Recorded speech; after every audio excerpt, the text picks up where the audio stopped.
So we got the fight announcement, and it's going to be Anthony Joshua, Baby Miller. And watched the press conference, and I've known that there's a bit of aggro between them. But we know Baby Miller, to start off with, is a bit of he's a typical New York guy, you know? Like, having gone to New York myself, I've kind of got to know that it's an aggressive city, and that's not an indictment on the people of New York, but, you know, they represent themselves well, and they won't back down for anything. So, and that's exactly what Gerald Miller withholds. And so, you know, you get to the press conference now, and you saw what happened in terms of the push. It was very aggressive. And I really want to kind of get into their minds a little bit, but then also focus on Gerald Miller, because Anthony Joshua is an exceptional boxer, and I admire him, and I think he's the king of the jungle right now. But at the same time, Joshua is probably going to go within his career and have a defeat. I don't think he's going to be unbeaten.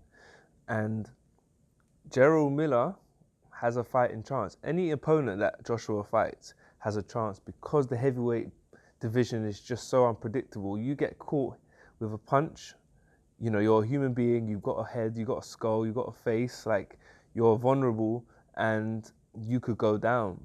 And so if Gerald Miller maybe approaches this fight in a particular way, he could come out victorious. We will talk about that in a moment. But what I really want to talk about is a press conference. And so we've noticed with Dylan White and, who was it, Dominic Brazil, that Joshua has pride. Well, boxing is a prideful sport, you know. Not every fighter doesn't want to get disrespected, and every fighter wants to prove themselves. So it's a prideful sport, and you can get under Joshua's skin. There's been a few incidents in boxing in his career so far that when people get under his skin, he gets really wound up, he gets emotional. Take it all the way back to Dylan White. With Dylan White, you could see that the result of him losing his cool was him fighting erratically, and he kind of lost his game plan, which, let's just say, the modern day Dylan White may have taken advantage of that back then. But Joshua has matured, and, you know, there was a small element of that against Dominic Brazil, where he was really wound up by him and he fought excellently, knocked him out well. And then of recent, we had the return of Dylan White, Joshua, and he got under his skin again, but the fight didn't happen. There's reasons why, I'm not going to get into that. But here comes Big Baby Miller now, who's almost talked his way into this fight. And he's not stopping the talking, and he's really getting under Joshua's skin, and that was evident in the press conference. Although Joshua says he's calm, he always says he's calm after he getting wound up. You know, I was really watching the press conference, and the language that Joshua was using, he had to kind of match the energy of Miller, to be fair to him. But he was using some language, and some of the things he was saying was not out of character, but it's something that is a response to being wound up. So he's already doing almost plan A of the job, Gerald Miller. You have to get under Joshua's skin where you can potentially disrupt his game plan. You know, Joshua's going to have a game plan. He's going to go there experienced and well improved. But it's his human nature to get wound up, and it's his human nature, it seems, to kind of lose focus when he is wound up. So that's step one for Gerald Miller. He's doing a great job of that. And I want to see a great boxing spectacle. I am Team Josh in some ways, because, you know, I'm British, got to support your own. But step one achieved by Gerald Miller. But what Gerald Miller needs to do from, you know, a preparation and a psychological point of view, or before I even get there, furthermore, I need to tell you that I was very interested in what he was saying. So he had a little, you know, I'll call it a soliloquy.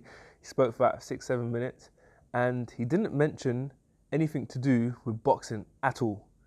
He didn't mention anything to do with game plans. He didn't mention anything to do with beating Anthony Joshua.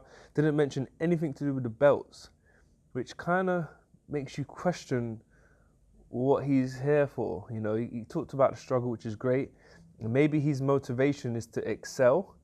However, he's far removed from the task from what he has said. You know, and I've already alluded to what boxers say during press conferences is almost like echoing their mindset. And he hasn't mentioned boxing at all. Correct me if I'm wrong. I've watched, not all of it, I watched highlights. Actually, I've watched quite a lot of it, actually, and I didn't see any of that. So if anyone's seen anything out there, just let me know. But I didn't see Miller talk about boxing, which is very interesting. And so that makes me question, as I said, his desire and his focus. But if he does, he's doing plan A well in terms of getting under Joshua's skin. But what he does need to do now is really get quite studious And what I mean by that is really studying the craft and studying Anthony Joshua, knowing what his weaknesses are. So Joshua has a weakness. He's not perfect, and he needs to identify that. And then he needs to put a lot of dedication and a lot of his attention. And, you know, he said he lives, sleeps, breathes Anthony Joshua, to be fair. But if he lives, breathes, sleeps, eats, trains the actual weakness of Anthony Joshua, then he's moving in another step towards achieving success against him. But so far, I feel like there's things to go in his favour in terms of him getting under Joshua's skin. What goes against him is the lack of focus at present in terms of not really mentioning Joshua or the belt or, you know, winning or even boxing itself. But what needs to be done is just fine-tuning that focus from now in the coming months and making that training camp all about developing his ability to cater for Joshua's weakness, but then also optimizing his skill and getting him in the shape that will be in the form of Joshua's weakness. So let's see how this all unfolds. I'm looking forward to the fight, and let me know your thoughts and let me know if Miller actually said anything. I'm sure I didn't see the whole hour and a half, but I saw enough to make this inference.